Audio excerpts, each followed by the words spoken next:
देखो दो तरह के लोग होते हैं।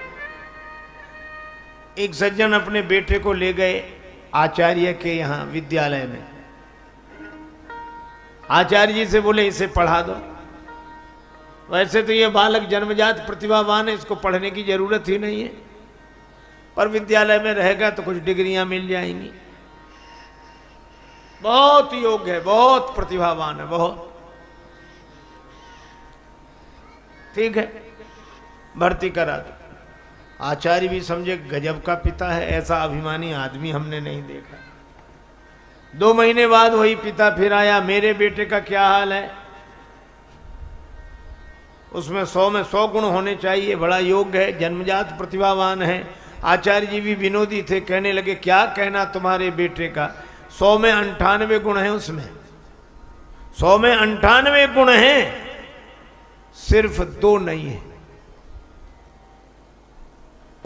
तो पिता ने आश्चर्यचकित होकर बोला 98 तो है, पर 2 कौन से नहीं है? 98 गुण तो हैं, 2 कौन से नहीं हैं? 2। आचार्य जी बोले कि पहला तो गुण इसमें ये नहीं है, क्या? का इसमें इसके खुद की अकल है नहीं, 1। दूसरा, आचार्य जी बोले हमारी मानता नहीं है, बस, बाकी सब है इसमें। अकल है नहीं, आंख हो नहीं, आंख वाले की माने नहीं। अंधई अंधा ठेनिया दून्यू कूप पड़ंत।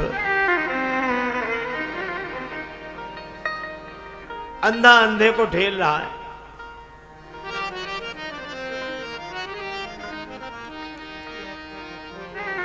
मैं कही का समझा सब जग अंधा, मैं कही का समझा सब जग अंधा, मैं कही का समझा सब जग अंधा, मैं कही का समझा सब जग अंधा, मैं कही का समझा सब जग अंधा, मैं कही का समझा सब जग अंधा, मैं कही का समझा। बिन गुरु ज्ञान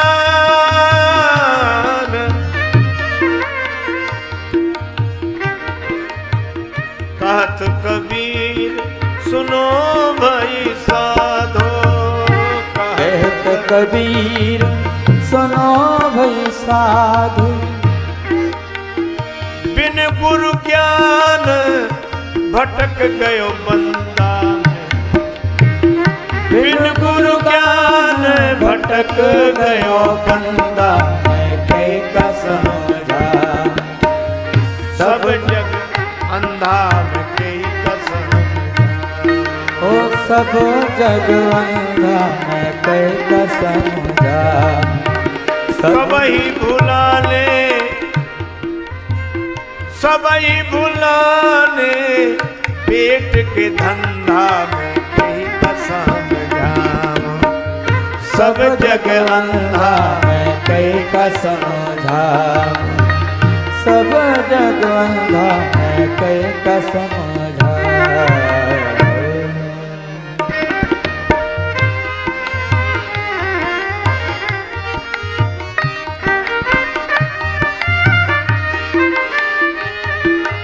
अंधे को समझाना कितना कठिन है।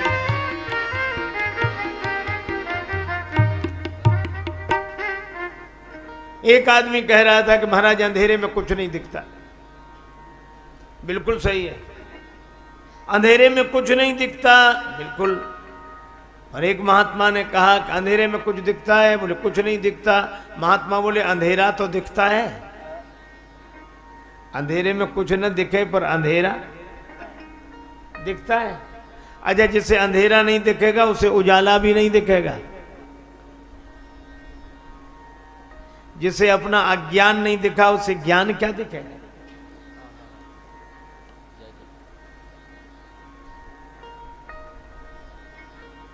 एक बार एक भिखारी गया भिक्षा मांगने।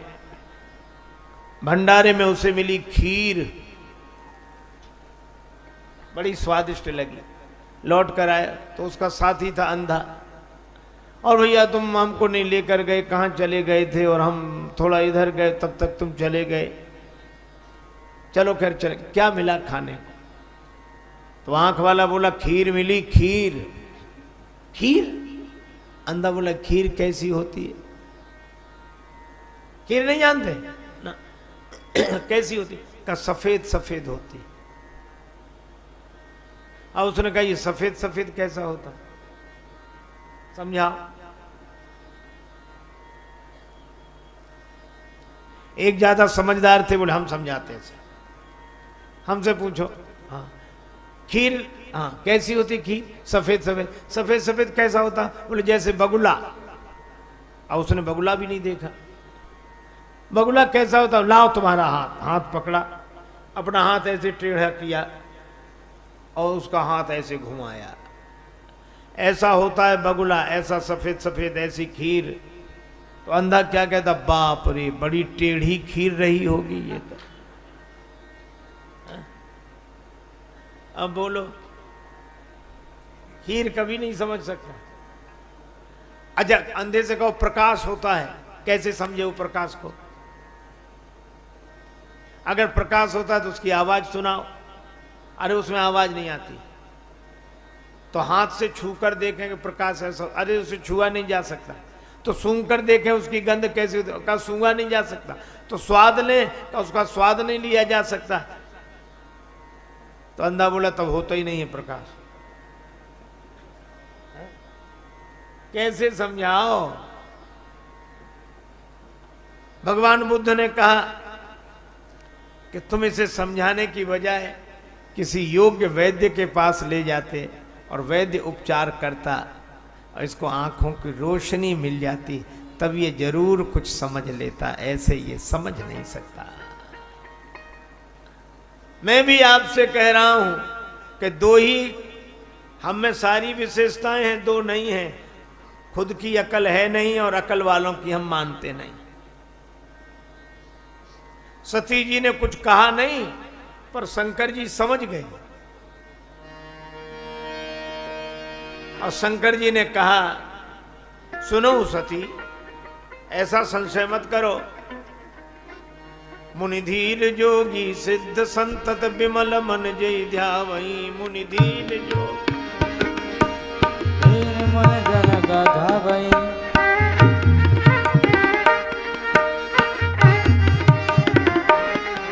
मुनिधीर जोगी सिद्ध संत विमल मन जय ध्यावई।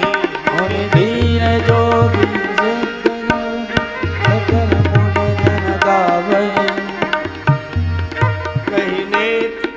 कही नेति निगम पुराण आगम जासु कीरति गावई। ओ जासु कीरत गावई। ओ जासु कीरत गावई।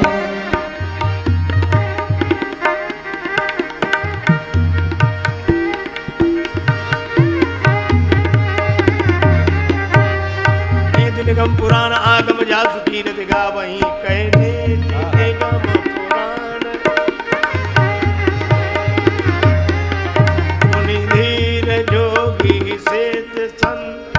धीर जोगी सिद्ध संत विमल मन जय ध्यावई। मुनि धीर धीर मुनि धीर धीर मुनि।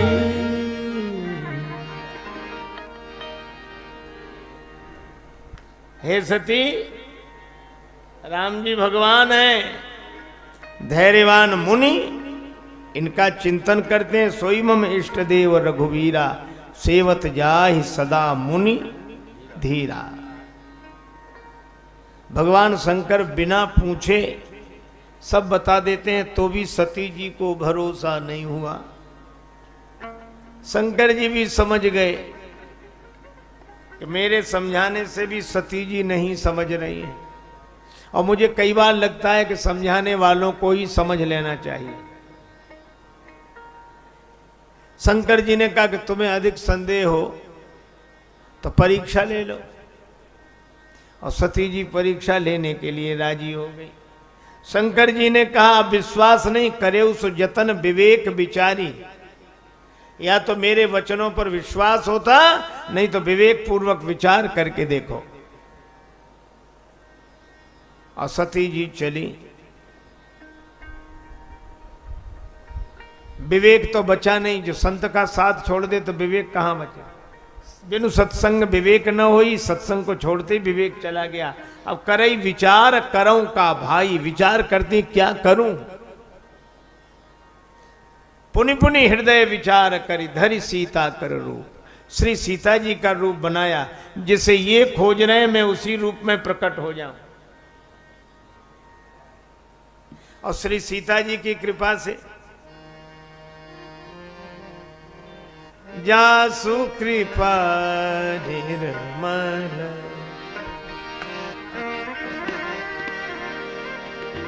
निर्मल मति पावहु जासु कृपा निर्मल, निर्मल मति पावहु जासु कृपा निर्मल, मति पावहु जासु कृपा निर्मल,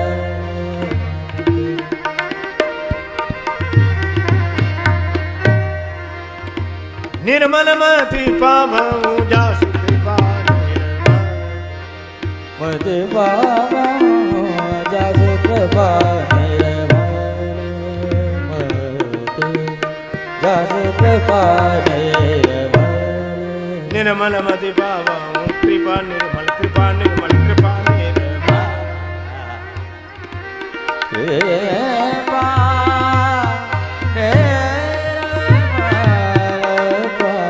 जासु कृपा निर्मल, जासु कृपा निर्मल, जासु कृपा निर्मल।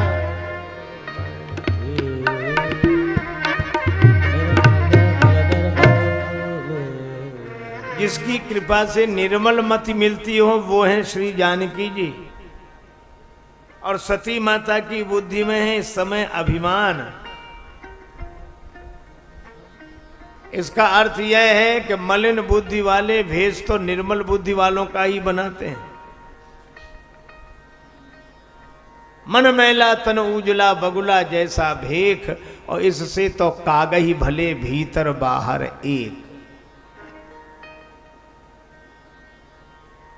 भगवान आए, सती माता को प्रणाम किया और कहो बहोरी कहां वृष केतु।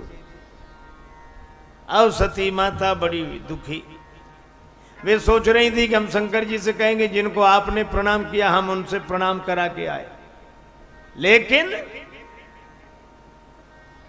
भगवान ने जब प्रकट कर दिया अपना स्वरूप तो घबरा गई।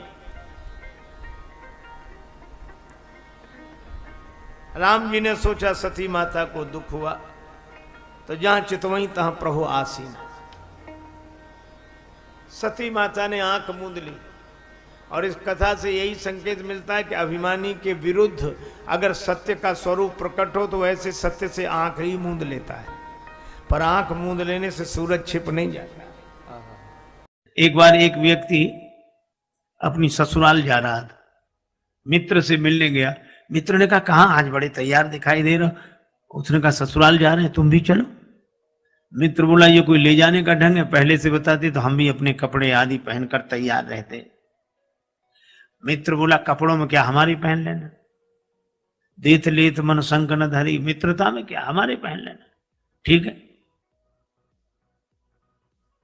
मित्र ने अपने कपड़े दे दिए, उसने पहन लिए, दोनों मिलकर ससुराल गए। अब वहां लोगों ने बड़ा स्वागत सत्कार किया। पड़ोस में बैठने के लिए गए तो एक ने पूछा बहुत दिन बाद आए, आपकी बड़ी प्रतीक्षा हो रही थी, आपके आने से बड़ा अच्छा लगा, लेकिन ये आपके साथ कौन है। अब उन्होंने परिचय देना शुरू, हमारे मित्र बहुत अच्छे आदमी हैं।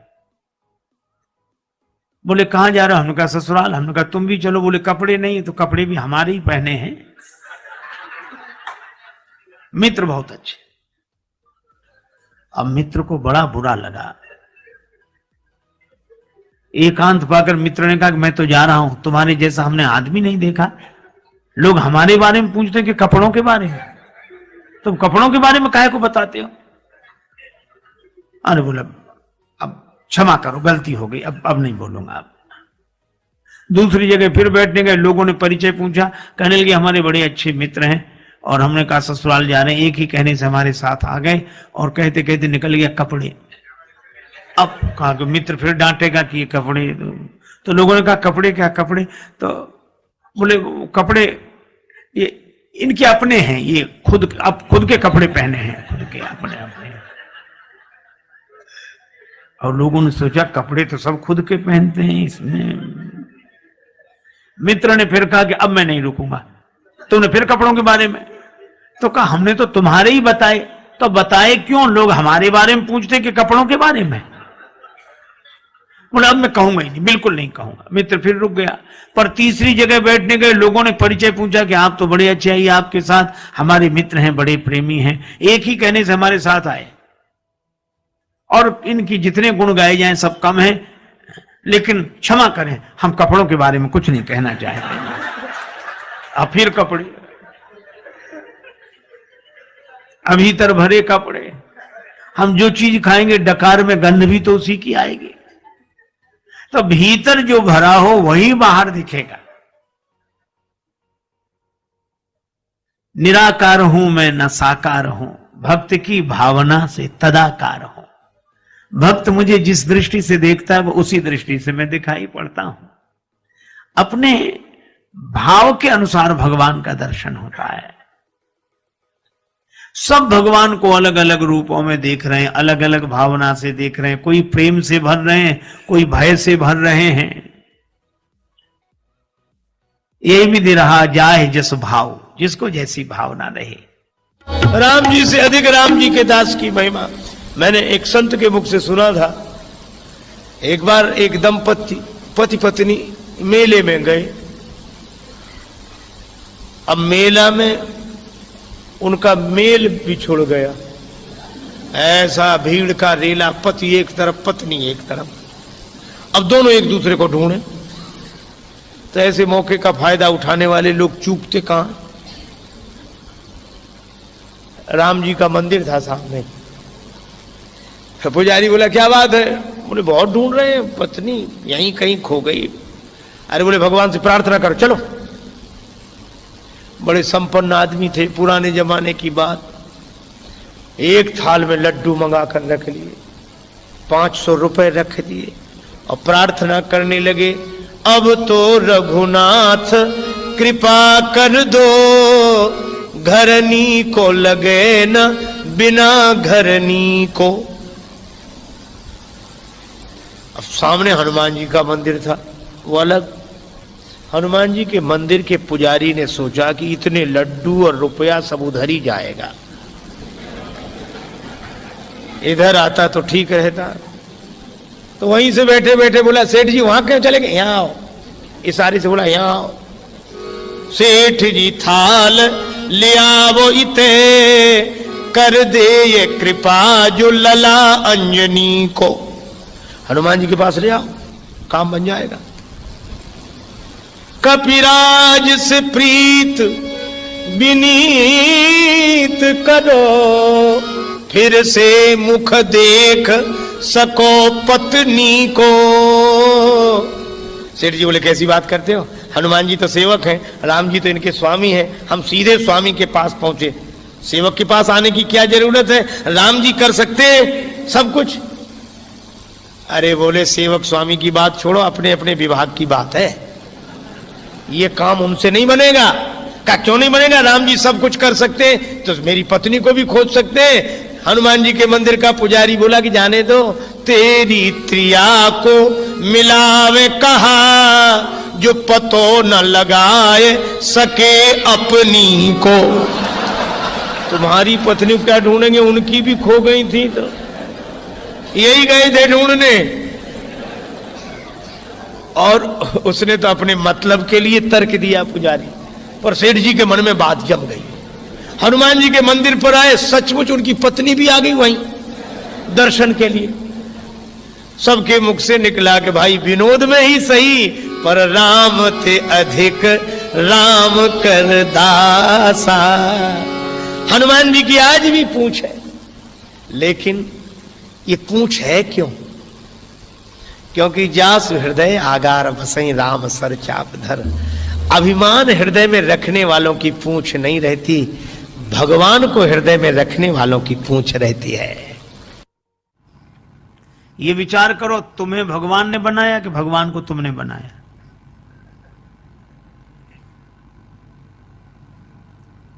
वो आदमी सोचने लगा कि हम तो भगवान की पूजा के लिए जा रही, कहां से तर्क करने वाला रास्ते में मिल गया ये। तो उसने कहा कि भैया तुम बताओ क्या करें हम तो मंदिर में दिया रखने जा रहे हैं, पूर्वजों से हमारे सब पितर यही करते आए हैं। तो वो क्या बोला, इतने दिनों से गलती चली आए तो क्या सही मान ली जाएगी? इसका अर्थ तुम भी गलत, तुम्हारी पीढ़ियां भी गलत। उस व्यक्ति ने कहा तो हम क्या करें ये बताओ। वो बोला विचार करो, ये दिए में ज्योति कहां से आई? अब है विचित्र बात की नहीं? अब दिए में ज्योति कहां से आई? उस व्यक्ति ने सोचा कि अगर हम कह दें कि माचिस की तीली से आई, तो ये पूछेगा कि तीली में कहां से आई। इस कहां का तो अंत ही नहीं है। उस व्यक्ति ने बड़ा अच्छा काम किया। जैसे ही उसने पूछा कि दिए में ज्योति कहां से आई, उसने फूंक मारकर दिया ही बुझा दिया। जैसे ही दिया बुझाया तो उस व्यक्ति ने कहा कि तुमने दिया क्यों बुझा दिया? तो यह व्यक्ति बोला कि अब तुम ही बताओ दिए की ज्योति कहां गई?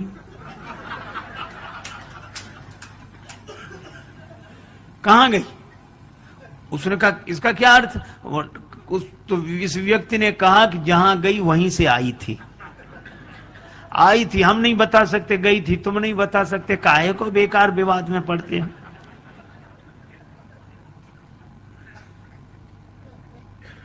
अच्छा, इस तर्क से कुछ हल भी नहीं होता, कुछ हाथ भी नहीं लगता।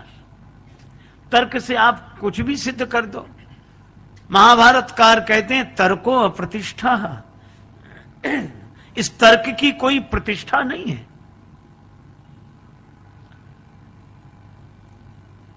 देखो, एक व्यक्ति पढ़कर आया, उसने बहुत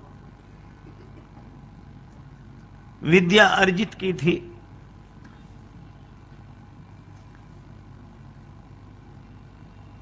मां ने कहा कि बेटा तू अभी अभी लौटा है, स्वल्पाहार कर ले, 2 लड्डू खा ले। बेटा बोला पहले मेरी विद्या का चमत्कार देखो जो मैंने पढ़ा है। मां बोली क्या चमत्कार? बेटा बोला असंभव को संभव सिद्ध कर दूं। मां बोली कैसे करेगा? जो है नहीं उसको कैसे सिद्ध करेगा? पिता भी पास आकर बैठ गया कि देखें इसकी विद्या। बेटा बोला कि लड्डू कितने रखे हैं? मां बोली 2। बेटा बोला 3। कहा कैसे? बोले अभी सिद्ध कर देता हूं। कहा गिनो। मां ने गिनना शुरू किया, 1 लड्डू में 1, दूसरे लड्डू पर उंगली रखी 2। बेटा बोला 2 और 1 3। अब मां इधर से भी गिने 1, बेटा कहे ठीक 2, बेटा तुरंत कहे 2 और 1 3। गणित का सिद्धांत, जहां 2 और 1 वहां 3 तो होते ही हैं। अब मां ने कहा कि बेटा मैं सिद्ध भले ही ना कर पाऊं पर लड्डू तो 2 हैं। बेटा बोला सिद्ध करो तो मानो, लड्डू तो 3 हैं। उसका पिता बैठा था पास में, और पिता भी तो उसी का पिता था। उसने कहा कि बेटा तुम्हारी मां बिना पढ़ी लिखी है, समझती नहीं है, पर मुझे साफ साफ दिखाई देने लड्डू 3 है। तुमने जो सिद्ध किया बिल्कुल सही, लड्डू 3 है। अब एक काम करना। कहा क्या? कहा 1 लड्डू मैं खा लूंगा, दूसरा लड्डू तुम्हारी मां खा लेगी और तीसरा तुम खा लेना।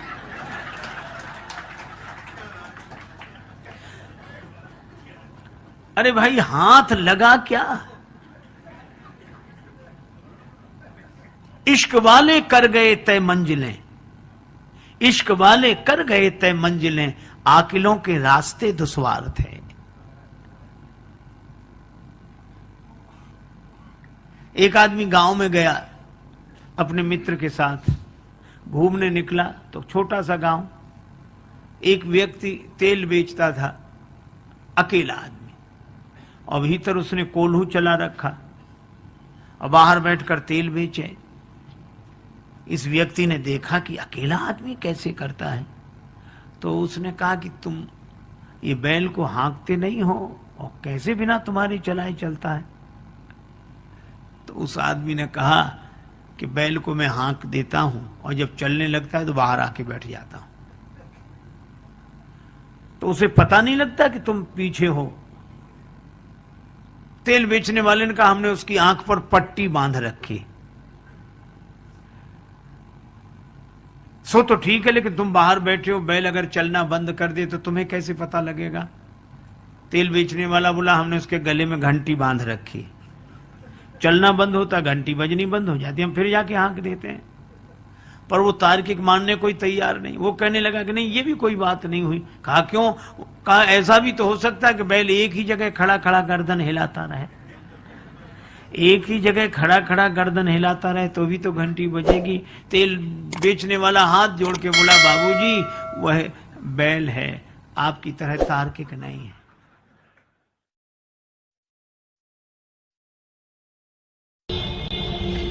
एक बार दो बड़े संपन्न श्रीमंत सेठ बैठे थे, आपस में चर्चा हुई। एक बोला हमारा नौकर बड़ा मूर्ख है, दूसरा बोला हमारे नौकर से ज्यादा मूर्ख नहीं हो सकता। तो पहले वाला बोला नमूना देखोगे? हाँ। उसने अरे इधर आओ, बुलाया, 10 रुपए दिए, जाओ बाजार से टेलीविजन ले आओ 10 रुपए में। और वो 10 रुपए लेके चला गया टेलीविजन लेने। उसने अपने मित्र का देखा, इसका ये 10 रुपए में टेलीविजन लेने जा रहा। दूसरा बोला कि अब हमें अपने नौकर का नमूना दिखाने का अवसर दो। हाँ। उसने अपने नौकर को बोला इधर आओ। हाँ कहिए साहब। तुम ऐसा करो, ऑफिस तो तुमने देखा है? हाँ देखा है। ऑफिस में चले जाओ। हाँ तो वहां जाकर ये देखो कि हम वहां हैं कि नहीं।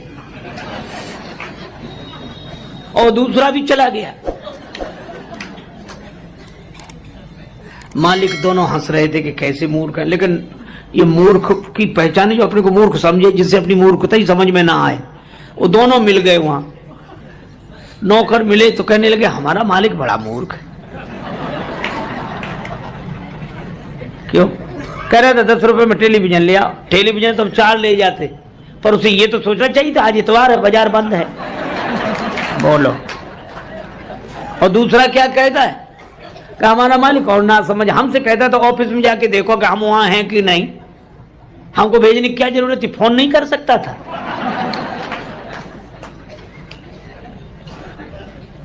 दोनों ही नहीं समझ रहे। एक गुरुजी ने एक चेला बनाया, तो चेला बनते ही वो बोला कि गुरुजी अब आप गुरु हम चेला, हमें कुछ सुनाओ। पहले शिष्य लोग कहते महाराज कुछ समझा दो, अब समझ सुनाओ। तो गुरुजी ने कहा कि बेटा राम राम किया करो। अरे कहिए साधारण सब लोग लेते, इसमें क्या है। गुरुजी भी समझ गए कि चेला नहीं गुरु ही मिला है। तो गुरुजी ने कहा कि बेटा रामायण, रामचरितमानस रामायण और सब। बोले ये भी साधारण चीज सब लोग गाते हैं, रामायण में क्या है, ऊंचा सुनाओ, ऊंची बात। गुरुजी ने कहा फिर गीता, हाँ ये कुछ चलेगी। तो गुरुजी बोले महात्मा आज सुनाते हैं, गीता कल सुनाएंगे, महात्मा ही सुनाओ। तो गुरुजी ने वही श्लोक सर्वोपनिषदो गावो दुग्धा गोपाल नंदन और 12 सभी उपनिषद जो हैं सो गाय हैं, दोहने वाले भगवान श्री कृष्ण हैं, और यह गीता ज्ञान ही दुग्ध है, पान करने वाला बछड़ा अर्जुन है। और चेला कहे वाह महाराज, आ महाराज क्या बात, क्या बात, वाह वाह वाह। सो गुरुजी 1 घंटे की जगह 1.5 घंटे बोलते रहे। बाद में गुरुजी ने कहा कि बेटा कुछ समझ में ना आया हो तो पूछ लो। बोला हमें समझना है, आप कम समझाते हो, हम ज्यादा समझते हैं। गुरुजी ने मन ही मन कहा कि हम ही नहीं समझ पाए पहले तुम्हें, लेकिन फिर भी कहा कि हम गुरुजी हैं तो कुछ तो पूछ लो, गुरु होने की कुछ। अच्छा तो और सब समझ में आया, एक एक अक्षर समझ में, एक जरा सी बात समझ में नहीं आई। गुरुजी बोले वो क्या? बोले आप बार बार कहते थे दो गधा गोपाल नंदना, तो ये दो गधा कौन थे? बोलो। सो गुरुजी ने माथा पीटा। चेला बोला बताया नहीं दो गधा कौन थे? गुरुजी बोले एक हम और दूसरे तुम। एक गांव में रहता था एक कोई व्यक्ति, उसकी नाक कट गई, झगड़े में या किसी तरह कट गई। अब कौन वहां तक पता लगाने जाए, कट गई। अब बेचारा परेशान, एक तो नाक कट गई, गांव में जहां से भी निकले सभी लोग कहते नकटे भैया आ रहे, कोई कहता नकटे ताऊ, कोई नकटे चाचा, कोई राम राम भी करता तो कहता नकटे चाचा राम राम। उस बेचारे को बड़ा बुरा लगे, लेकिन करे क्या? नाक को छिपावे भी तो कैसे? कान कटे तो कुछ टोपी लगा ले, कपड़ा बांध ले, आंख ना हो तो चश्मा लगा ले, नाक का क्या करे? सीधे सामने ही साफ। तो उसने सोचा नाक कट गई तो नकटे की कोई इज्जत तो होती नहीं है। तो उस नकटे ने इज्जत पाने के लिए एक युक्ति सोची। क्या? साधु बन जाओ।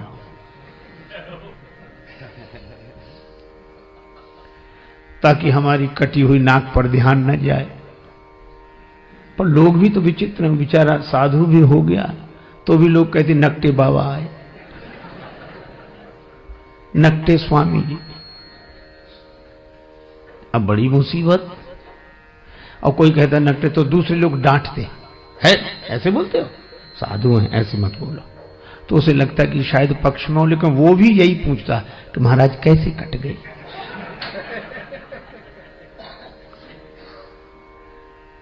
अब उसको लगा कि इस क्या करे, तो एक कुटिल योजना उसने मन में बनाई। एक आदमी ने एकांत में आकर पूछा कि नाक कैसे कट गई? बोला ये बहुत बड़े रहस्य की बात है, कटी नहीं है, हमने खुद काटी है। सो क्यों? एक दिन भगवान ने कहा स्वप्न में, तू मुझे चाहता है, मेरा भक्त है, तो मेरे लिए क्या कर सकता है तो मैं तुझे प्राप्त हो जाऊं। मैंने स्वप्न में कहा आप जो कहें, सिर काट कर रख दो। भगवान ने कहा सिर नहीं, केवल नाक काट ले, मैं दर्शन दूंगा और सदा तुम्हारे सामने रहूंगा। तो जब से नाक काट दी मैंने, भगवान प्रकट हो गए और देखो ये दिख रहे हैं सामने, दर्शन रहा। हा जय हो प्रभु, ये भगवान दिख रहे हैं, हमेशा रहते, हमको खूब दिखते हैं। और भगवान ने एक बात और कही थी कि तुम जिसकी काट दोगे उसे भी दिखेंगे।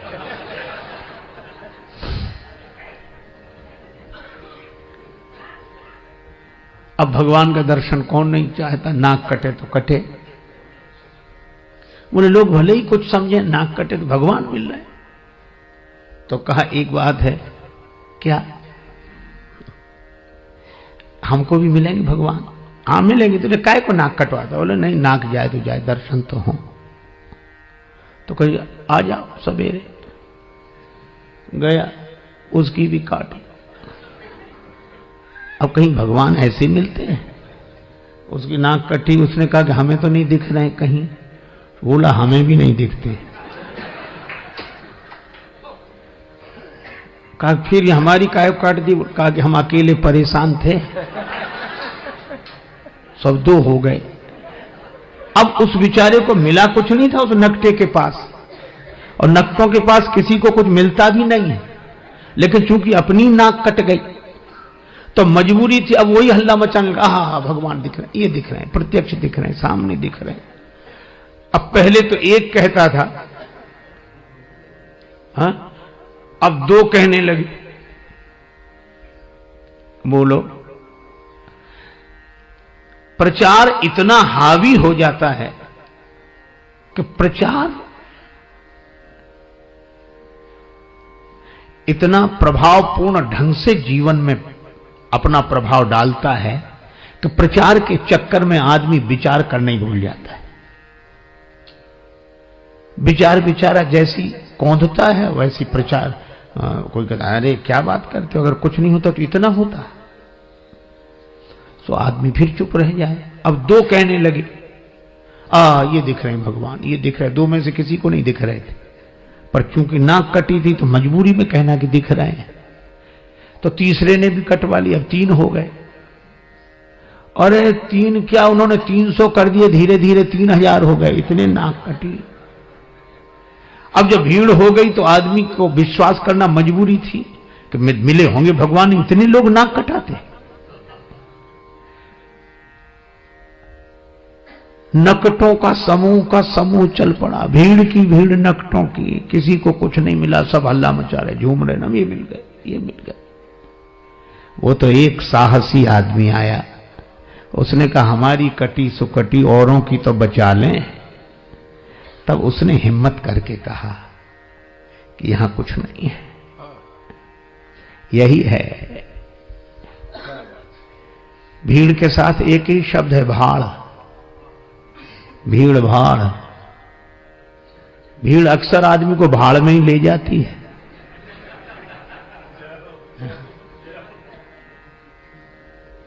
अब प्रचार की क्या बात कहें, आप अन्यथा न ले, मैं श्री राम कथा ही कह रहा हूं।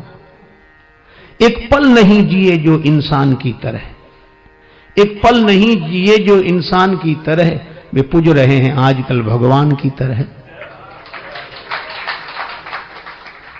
एक पल नहीं जिए जो इंसान की तरह, वे पूज रहे हैं आजकल भगवान की तरह। मेहरबानी मीडिया की, मेहरबानी मीडिया की, रुपयों की वजह से दुनिया में छा गए हैं तूफान की तरह।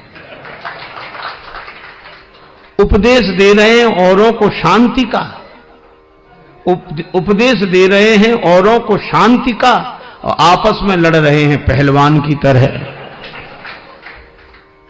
और फूलों की तरह खिलते मिलते नहीं हैं संत, फूलों की तरह खिलते मिलते नहीं हैं संत, टीवी के खुलते खुलते दुकान की तरह। और राजेश त्याग हरि को धनियों के हाथ में, साधु भी बिक रहे हैं सामान की तरह। क्या ये विडंबना है।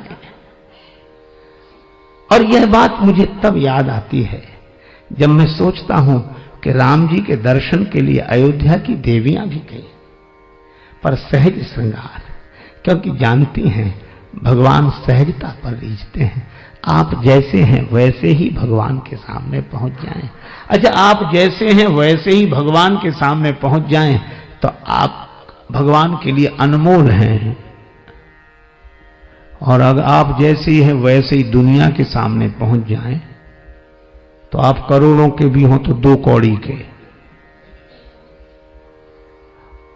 और आप हों कुछ और दिखें कुछ तो 2 कौड़ी के भी हों तो करोड़ों के। पर बनावट जहां चले तो ठीक, पर भगवान के यहां तो न चले। इसलिए सहज श्रृंगार, सहजता ही जीवन का श्रृंगार है, सरलता। एक व्यक्ति अपनी ससुराल गया, गांव का रहने वाला था। पत्नी शिक्षित मिल गई, ससुराल पहुंच गया बिना सूचना के। उसकी देवी ने बड़ी प्रशंसा कर रखी थी कि बड़े सुयोग्य हैं, बहुत समझदार हैं। तो उसकी सहेलियां इकट्ठी हो गई, वो भोजन के लिए बैठे। पत्नी मन ही मन डर रही थी कि इतनी इनकी बात बनाई है, पर ये कैसे हैं सो तो मैं जानती ही हूं। चलो, तो गांव की परंपरा, वो भोजन बनाने बैठी चूल्हे पर, और उसने सामने उनको बिठाया भोजन करें। अब उसकी सहेलियां परोस रही थी भोजन बार बार। पूड़ी साग थाली में आया, वो ऐसा विचित्र आदमी, एक पूड़ी उठा गया। सोच रहा था छोटी सी पूड़ी है, इसके टुकड़े करना, ग्रास करना तो बेकार है, पूड़ी ही ग्रास है। वो एक पूड़ी में साग रखे और एक। अब उस देवी को बड़ा संकोच लगा, बड़ी लाज लगी, किसने नाक कटवा दी। और सहेलियां मुस्कुरा मुस्कुरा कर कहें जैसा आपने कहा था वैसे ही हैं, बड़े समझदार हैं बहुत।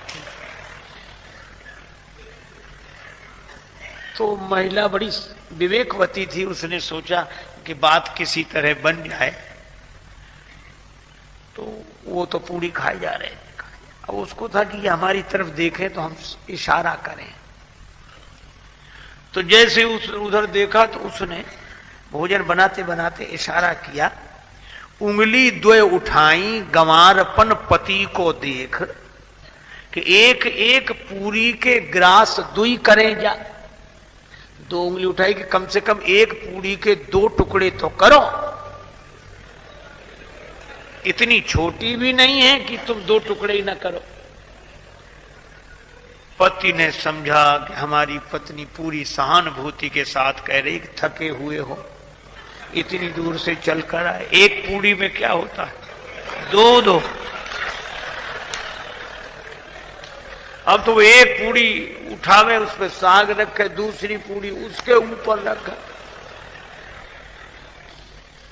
द्वे द्वे को चावे लाग्यो मूढ़ जब एक साथ।